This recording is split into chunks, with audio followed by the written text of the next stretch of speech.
Salve, salve, meus amigos de execução fiscal em curso. Vamos tratar neste módulo da averbação pré-executória, tema super importante em âmbito federal, certo? Em âmbito federal, nós temos a possibilidade da inscrição do débito da CDA em registro público de bens com relação à existência daquele débito de responsabilidade daquele proprietário. Bom, mas partindo logo do início, acontece, eu já compartilhei com vocês em outro vídeo, que nós temos uma lei que, compartilhar a tela com vocês, share screen aqui, a Lei 10.522 de 2002, é uma lei que acaba sendo um repositório de muitas previsões de interesse da legislação tributária federal, muitas normas que acabam tocando na vida do devedor tributário. Uma dessas normas foi a inserção aqui do artigo 20B, que acabou por modificar o próprio tratamento do crédito tributário no âmbito da Procuradoria da Fazenda Nacional. Então, diz lá o seguinte: inscrito o crédito na dívida ativa, nós vamos inaugurar uma espécie de procedimento administrativo de cobrança. E segundo este procedimento, o devedor será notificado para em 5 dias. Lembram do prazo para indicação de bens ou pagamento da execução fiscal, que também em 5 dias úteis? Bom, veio para cá. Este prazo também de 5 dias, aqui são 5 dias de prazo material, lá na execução fiscal são 5 dias úteis para efetuar o pagamento do valor atualizado do crédito. E aí nós temos aqui correção monetária, acrescido de juros, de mora e demais encargos nela indicados. Tudo à semelhança do que acontece lá na nossa lei de execução fiscal. Essa notificação poderá ser feita, inclusive, por via eletrônica, né? No caso do domicílio fiscal eletrônico, ou postal para o endereço, tal qual acontece lá na nossa lei de execuções fiscais. Aqui é um pequeno retoque, será considerado entregue depois de decorridos 15 dias da respectiva intimação, da expedição, melhor dizendo, né? Será considerada feita a notificação após 15 dias da expedição da carta, né? Quando a notificação postal não é assim. Na execução fiscal se considera feita a citação na entrega efetiva da carta no domicílio fiscal. Bom, mas voltando, ele tem esse prazo de 5 dias para efetuar o pagamento. E se ele não pagar? Tiago, o que acontece se ele não pagar? Eu peguei um processo já antigo, ele não pagou. Aí, não pago o crédito, o débito tributário, não pago o débito tributário, a Fazenda Pública poderá, olha só que interessante, comunicar a inscrição da dívida ativa aos órgãos, né, aos bancos de dados, cadastro de consumidores, serviço de proteção ao crédito, esses birôs de crédito que guardam informações dos consumidores. Ele vai lá, o físico informa estes cadastros de inadimplentes, de situações de consumidores, Serasa, coisa do tipo, e lá este órgão vai averbar, anotar a existência deste débito, e isso vai prejudicar o score desse contribuinte, desse consumidor, né, desse cidadão, vai prejudicar a vida negocial dele, porque lá está esta informação, e enfim, como já disse em outros vídeos, quem acaba devendo não deve para uma pessoa só, deve para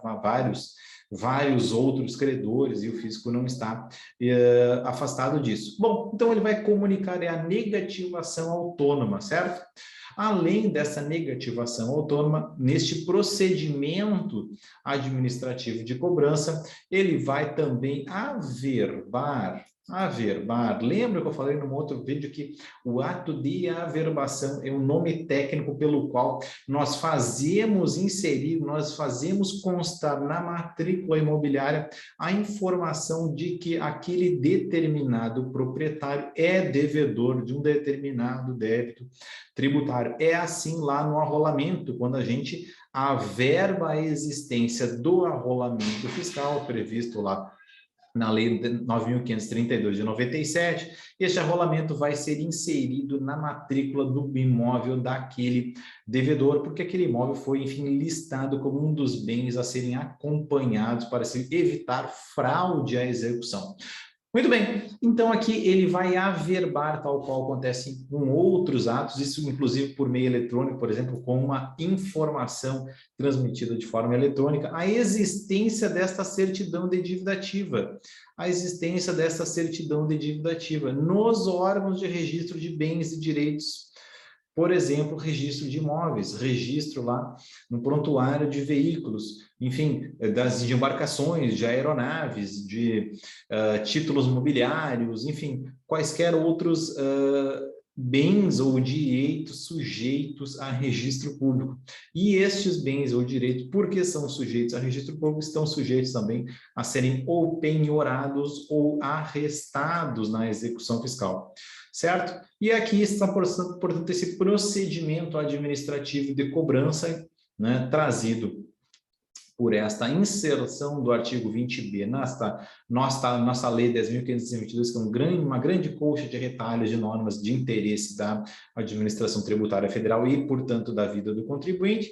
Lá está neste procedimento que ele será notificado para pagar administrativamente este débito. Vale lembrar que haverá um desconto do encargo legal de 20% para 10% caso ele faça este pagamento. Isso é uma notícia bem interessante daquele encargo legal previsto no Decreto-Lei 1025 de 69, que é um encargo de 20% sobre o valor do débito, e isso acaba impactando, né, no montante exequendo lá na execução fiscal. Será acrescido desses 20%. Aqui tem um desconto de 20% para 10%. Bom, então ele faz este pagamento. Se não o fizer, ele vai se expor primeiro a esta negativação autônoma ou a esta medida de asseguração do crédito, que é a medida de averbação desta existência da certidão de dívida ativa lá no registro de imóveis, lá no Detran, ou outro banco de dados equivalente. E aqui está uma nota interessante, tornando-os indisponíveis, Pessoal, esta parte do tornando-os indisponíveis é que foi decotada, né? Vocês viram que havia várias notícias de ADINs, no próprio texto lá no Planalto, havia esta menção a múltiplas ADINs pendentes, né, no Supremo Tribunal Federal, e o Supremo Tribunal Federal acabou por reputar inconstitucional, isso foi ainda em 2020, finalzinho de 2020, né, acabou por julgar inconstitucional esta previsão da indisponibilidade determinada por uma averbação promovida independentemente de intervenção judicial. Viram que neste procedimento administrativo havia a possibilidade da própria administração tributária solicitar ao registro de imóveis, por exemplo, esta averbação. E na intenção da lei, esta averbação já tornaria o bem indisponível, sem intervenção judicial. E isso foi interpretado como uma restrição ao direito de propriedade que deveria ser necessariamente submetida à avaliação judicial, porque, né, não se pode perder os bens sem intervenção judicial, sem a reserva de jurisdição, enfim, sem controle judicial com relação à contraditória, ampla defesa e recursos inerentes, certo? Então, muito embora válida esta averbação, isso o Supremo ressalvou, né? O Supremo ressalvou expressamente a validade desta averbação e afastou, né, melhor dizendo, afastou a possibilidade da decretação da indisponibilidade por decisão administrativa, por ato administrativo, meramente sem controle jurisdicional. Tiago, como eu libero esta averbação pré-executória? Fundamentalmente, o primeiro passo seria pedir ao delegado que requereu, que solicitou, melhor dizendo, a procuradoria-chefe que requereu, confundir com arrolamento.